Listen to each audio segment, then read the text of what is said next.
Yeah, he had at the phone. bottom.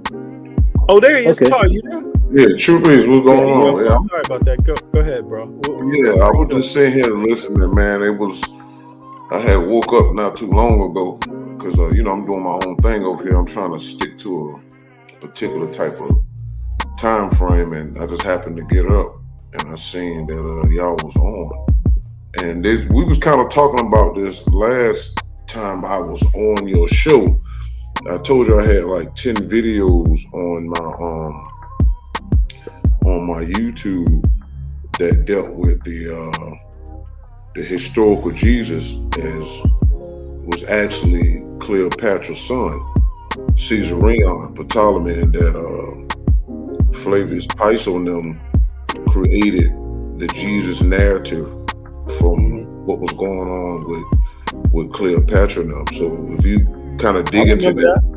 Yeah, so if you kind of dig into Cleopatra's story, as a matter of fact, I seen actually drop the link to that video too, bro. But go ahead, keep talking. Go ahead. It's like because I seen Reggie was talking about this, doing a little paper on it, but the writings of Afro Uno that I got all the way from the Bible interpretations that he wrote in the 60s talked about that, as well as the Hyksos, and because you have to have a little knowledge of that, and Piso and the antiquity of the Jews and how they tried to move stuff around. Matter of fact, and it was it's a Caucasian guy. I'm gonna show you which is a good video. I used some of his stuff some months ago. Let me share the page real quick. This particular guy here, let me know when y'all can see it.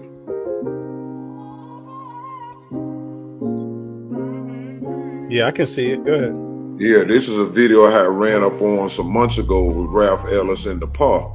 And Ralph Ellis had some good information also showing that the Moses that most people are talking about don't line up with the historical evidence, and that that actually, and this again, Afro Uno had already stated this in his writing in the 60s, that Thutmose the First actually was responsible for pushing the Hyksos Jews out of Kemet, the part that was by the Mediterranean, and pushed them back to Asia. Some of them stopped off into Judea, and then they stayed there until that whole thing came with the Romans and stuff pushing them out of there.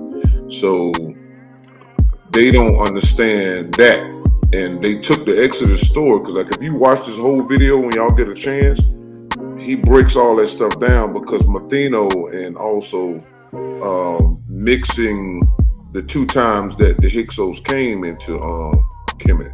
The first time, Manito. Manito, and how he's mixing the time when he came back on the Akhenaten. And I got some videos I did on Akhenaten as well, that shows that too. And what happened is Matheno. That's how you say it, Matheno, or how you say it again? It's Manito. Okay, Manito is mixing the Thutmose Exodus, as the religious people are claiming it is, which wasn't that they got kicked out. So he's mixing the Thutmose story with the Akhenaten story, and that it's really two different types of they're using the term Exodus. So if you watch this video and look at the data that Ralph Ellis has, he magnificently shows you that when they talk about the so-called Jews building the pyramid and all that stuff, that was really Akhenaten's people in that area. What's the name of that place again, Shaka, where Akhenaten was at? It's Tel El Almana. Yeah, today, but in Medunetia it was called Akhenaten. But I just want to say, brother, the pyramids were built circa 2500 BC.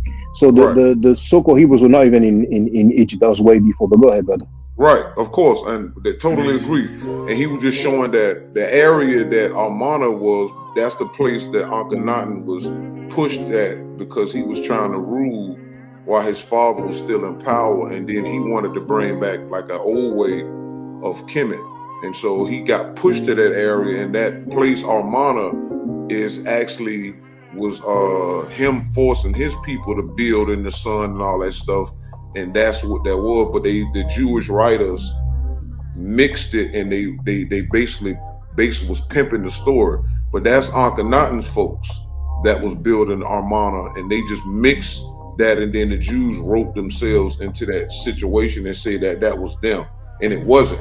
So when you get into like I said, I got the videos that I did, like 4 videos on Akhenaten and young Pharaoh and all of that. It shows how they had dealings. Akhenaten had some dealings with them.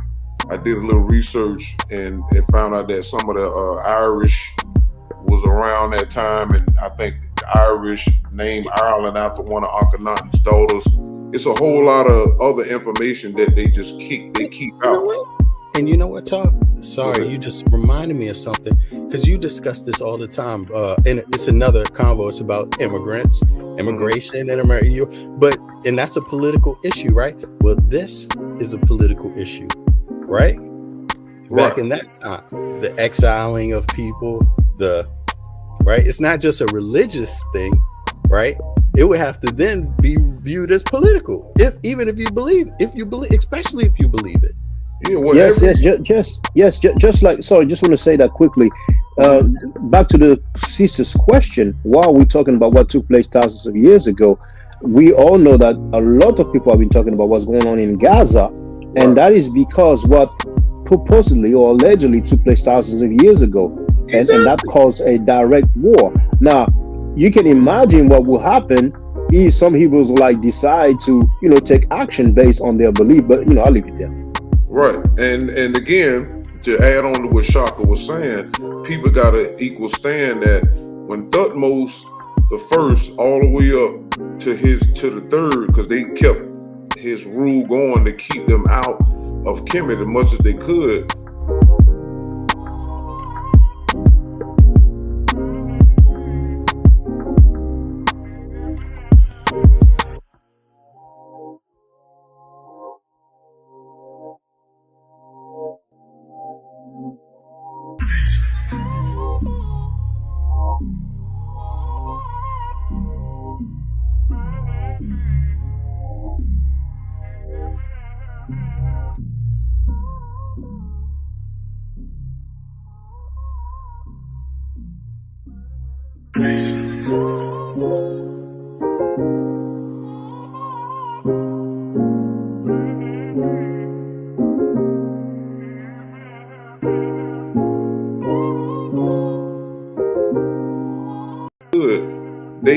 When they stopped off in Judea,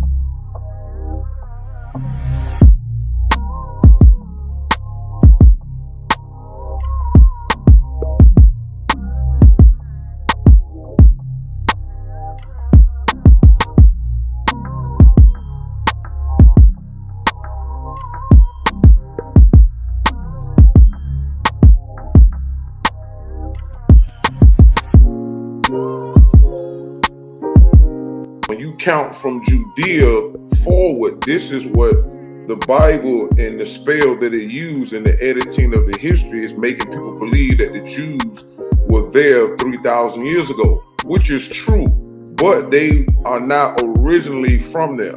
That's the problem that they don't understand. And so when you try to just use the Bible with a little bit of history, you can find that the Hyksos Jews were in Judea, but the whole history, if you look at the whole thing, Thutmose and them pushed them all the way back to Asia.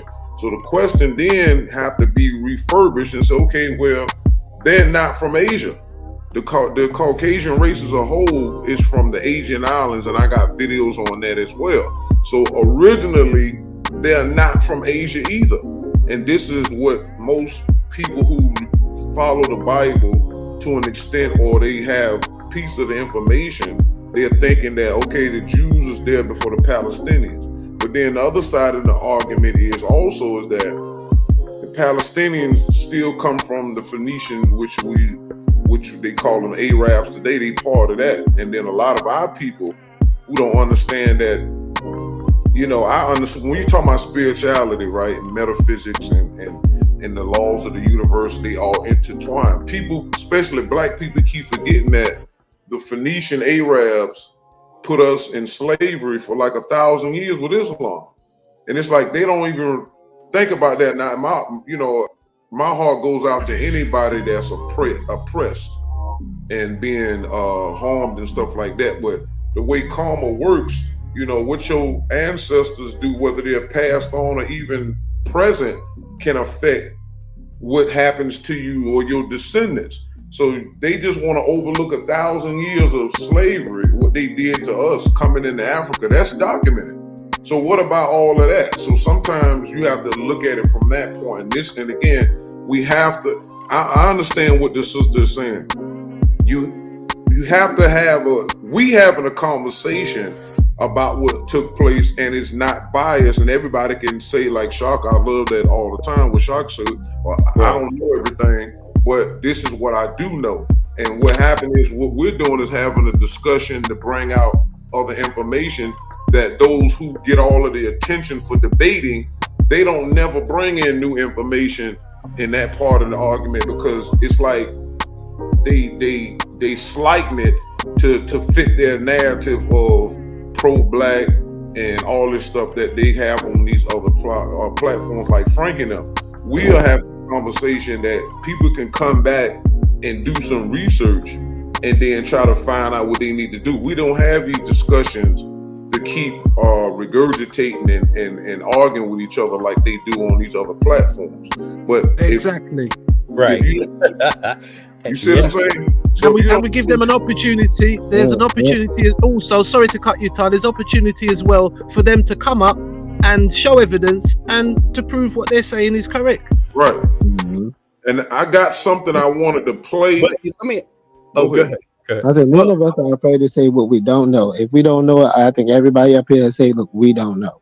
Well, we discussing, and some of what we're discussing is what we don't know, because we asking questions, you know. And I asked that question too. Like, here's the thing: it's really, politically speaking, it's really relevant, right? To have the discussion about Egypt and Moses and Abraham and, you know, the Middle East in context with that, and Africa, right? The Nile, also the Levant and this stuff, or this area, right? But I mean, if that's so interesting, right?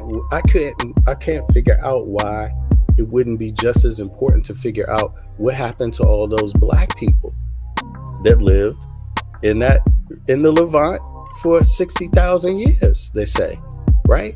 And so isn't that just as important? Like, because if anything else is an issue, like, and that's going to be attached to ethnicity or race, right?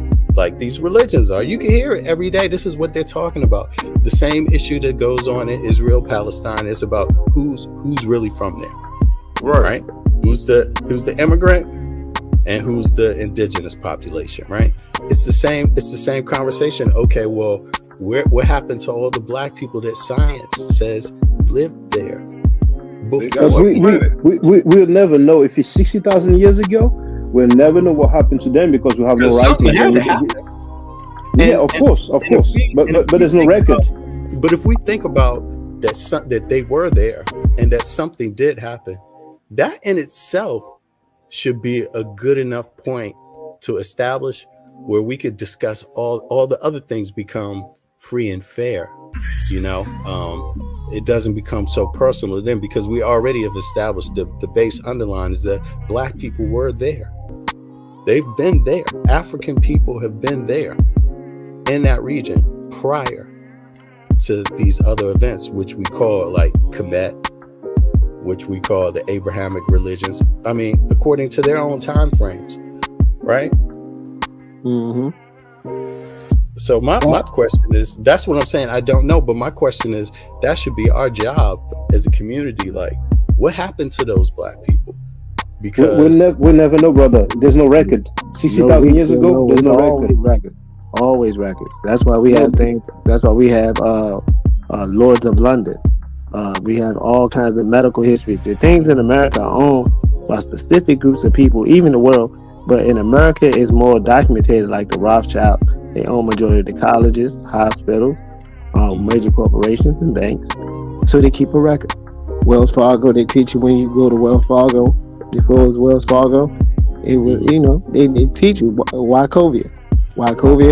They teach you which banks stole from Black organizations such as Black Wall Street, which took the loan and never paid back. They got documented history on that as well.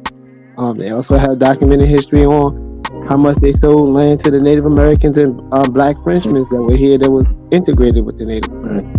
But I mean, but brother Ralph, by record I mean writing. There's an argument about the oldest writing in the world. Some people would say it's the Medo-Netra. Some would say it's the like Sumerian slash, I don't know if I should say Akkadian, but the cuneiform writing.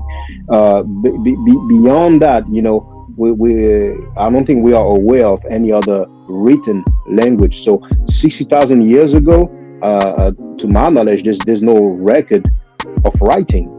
But go ahead. Yeah, but as far as what I'm saying, documented, those things are documented. Those are bills. Those are in our constitutions.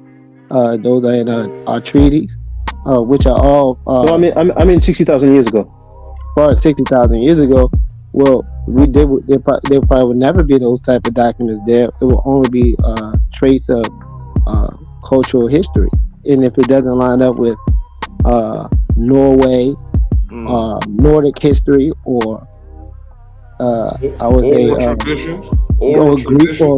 Greek record history. If it doesn't line up with that in American, that obviously must line up with people of color.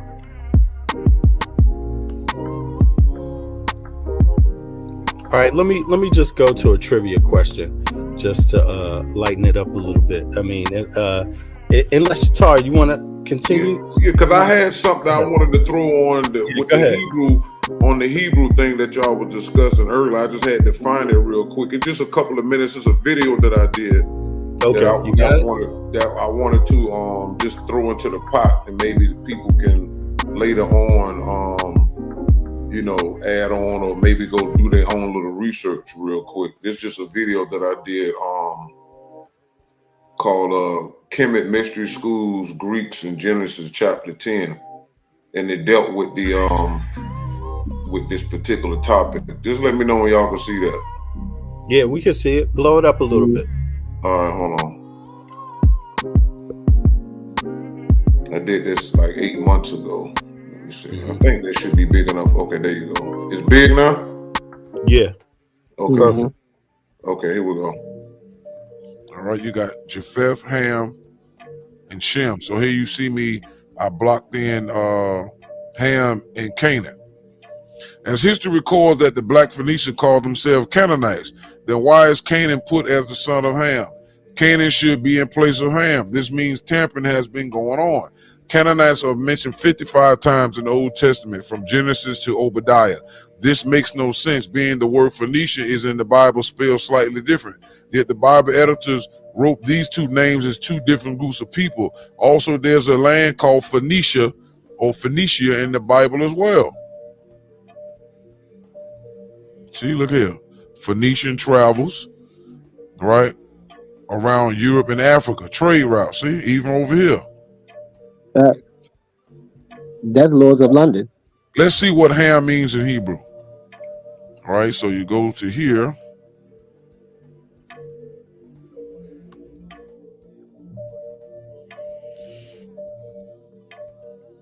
All right, see, Ham is blocked in. The Hebrew number is 2526. It's Cam.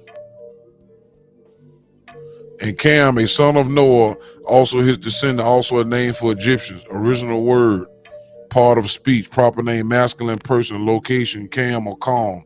A son of Noah, also a descendant, also named for Egyptians.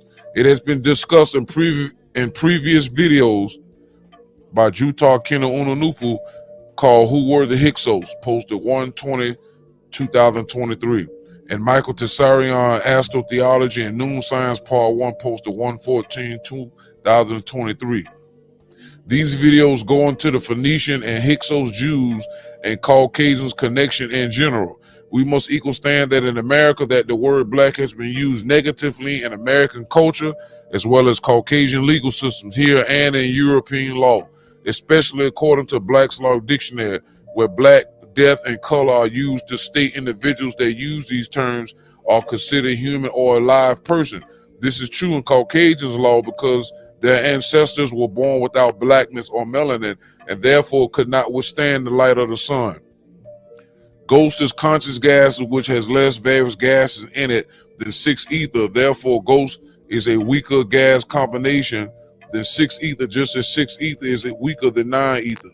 All the original Caucasians had silver or yellow hair, white skin, and blue eyes, but the face now has various degrees of mixture with darker people.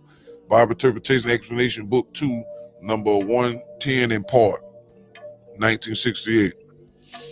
The sun is life and life is burning. What is life and can it be eternal?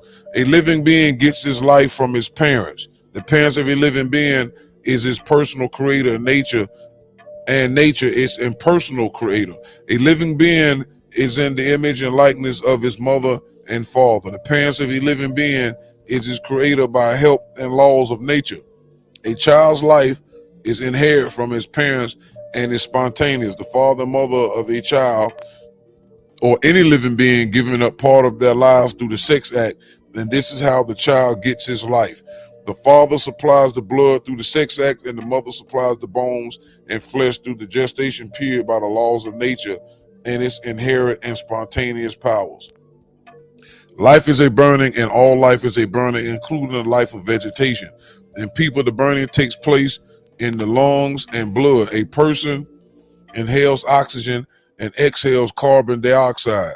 Carbon is residue of burning, that is, carbon is the waste of burnt substances or gases. When oxygen enters the lungs, it reaches the blood, and the acids in the blood ignite the oxygen and burn it, and that burning is life. The burning generates light, natural electricity, and the blood transmits the light to the brain. Then the person is able to think, see, feel, hear, taste, and smell. The burning is spontaneous by nature, and the acid thereof. Bible Interpretation Explanation, Book 2, numbers 42-43, written 1968. When the Caucasian meets someone who does not believe in God, that is ghosts, he calls the person an atheist because there are two kinds of spirits, ghosts and ether. Therefore, if a person is not of ghost, that is God, he or she must be of ether. Hence, he or she is called atheist by Caucasian. Atheist and etherist have the same original or etymological meaning, not God or not of God, because if one was originally created by ether instead of ghost, that person by nature is not God and not of God.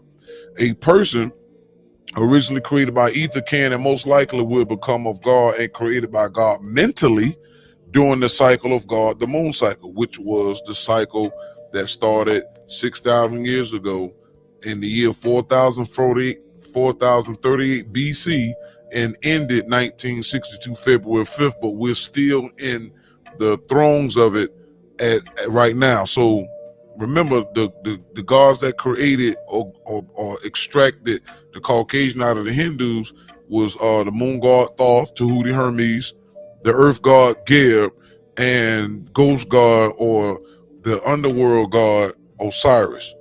So they were created by ghosts. Darker people were created by ether.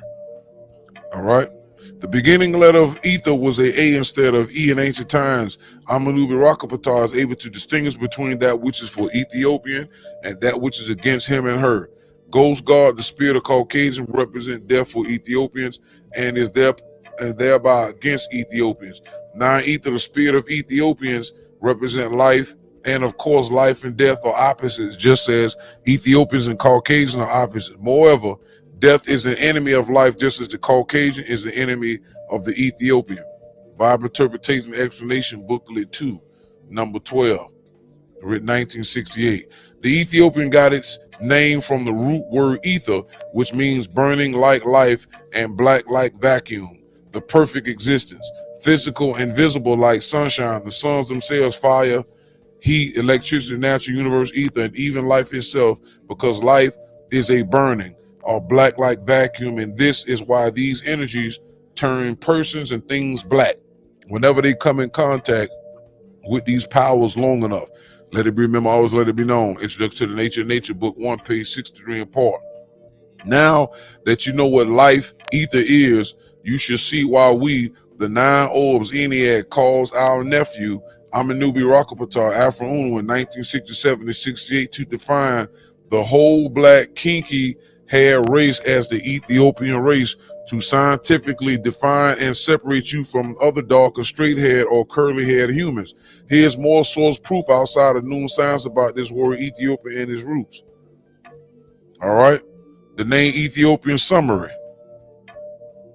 meaning fiery, eye, keen of vision, appearing as fire. Etymology from the verb itho, to light up or kindle, and the noun ops, eye. Ethiopia, etymology of the name Ethiopia. The name Ethiopia consists of 2 elements. The final part comes from the familiar Greek word ops, or it is genitively formed, meaning eye. Hence our English word optic and optician. The name Europe means wide-eyed or open-minded, and the genus Cyclops, which means round-eyed and not one-eyed, as popular belief. So it's telling you what the word is meaning, and you understand why Afro Uno used this word.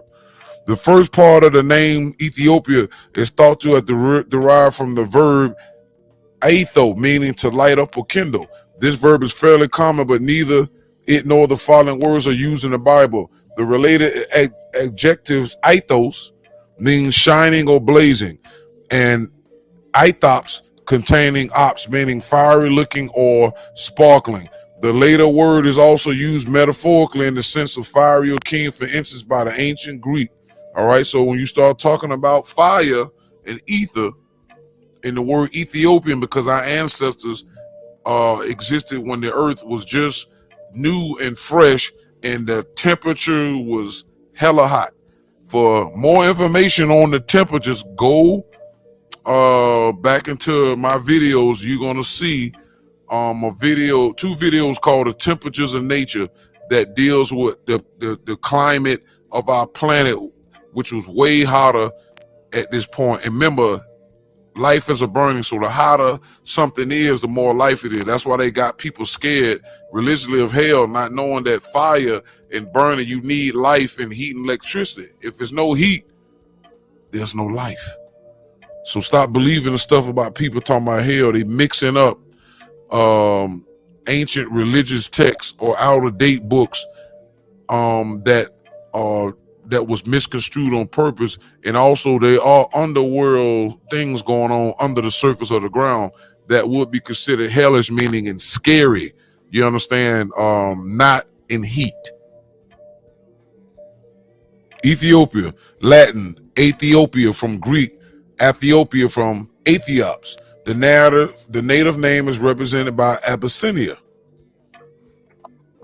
You got to remember, the Greeks never went around when our ancestors had all that heat. The same way if dark people come together, the whole room get hot. That's because we have a small sun within our being. All races got a solar plexus, but the other races who are white or Caucasian, they don't have those sun heat genes to darken their skin due to what Osiris and Tahuti and them did to their parents, the Hindus, when they was on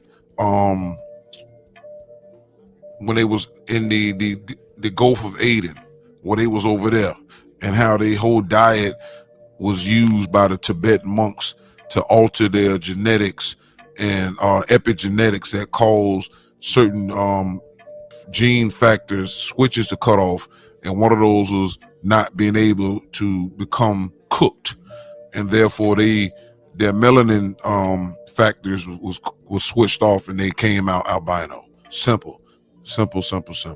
They did not come from aliens.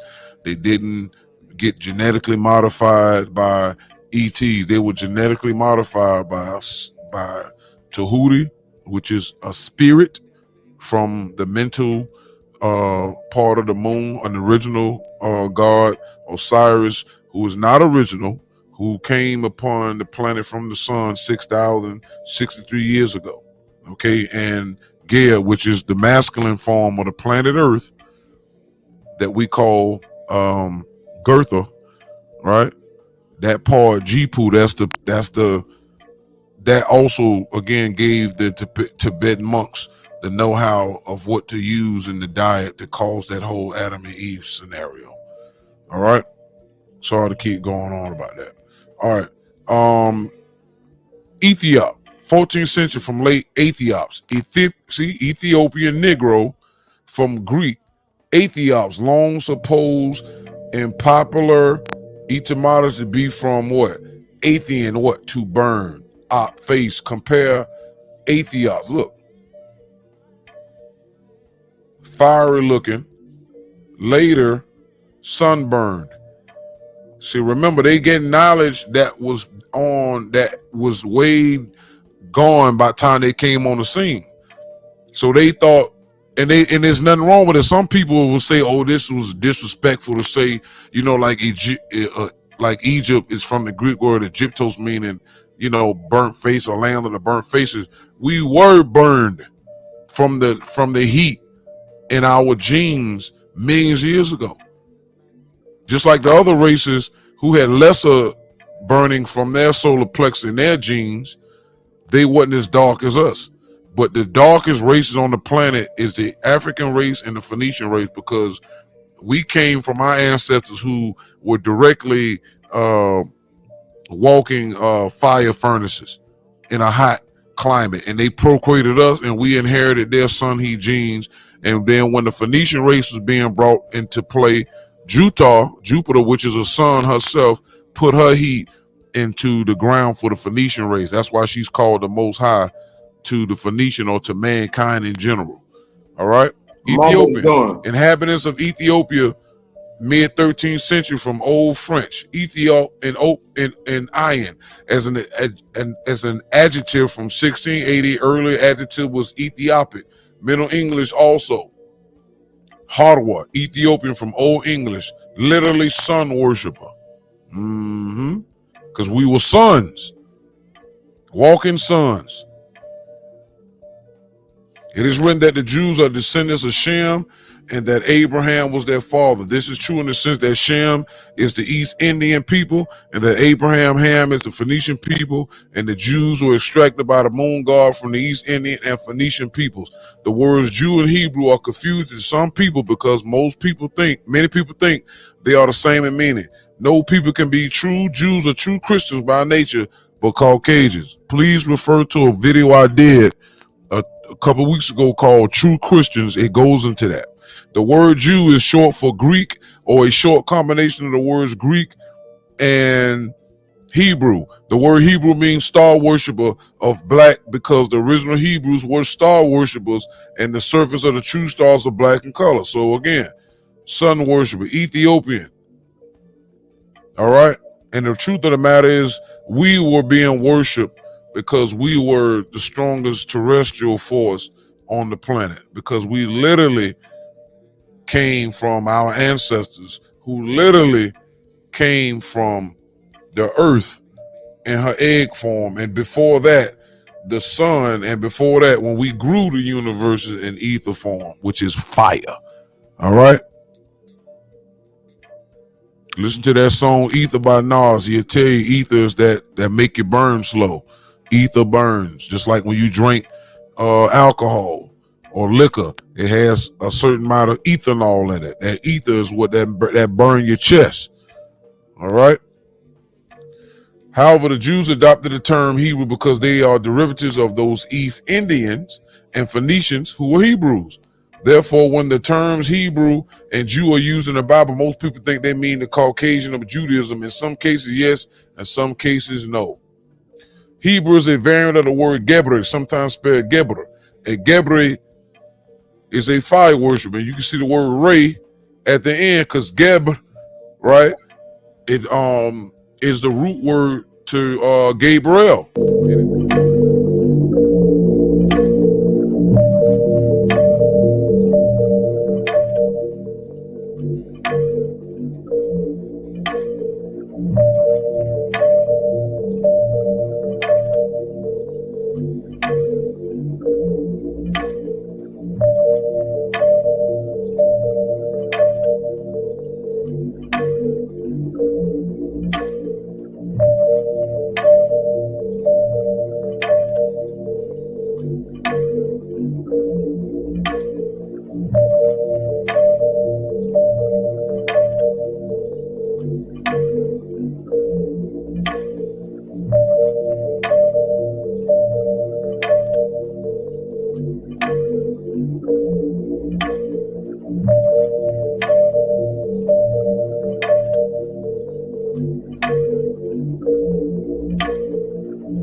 And it means mighty. So if you take the word Gebri, right, you and translate it in English, you get what? Mighty son.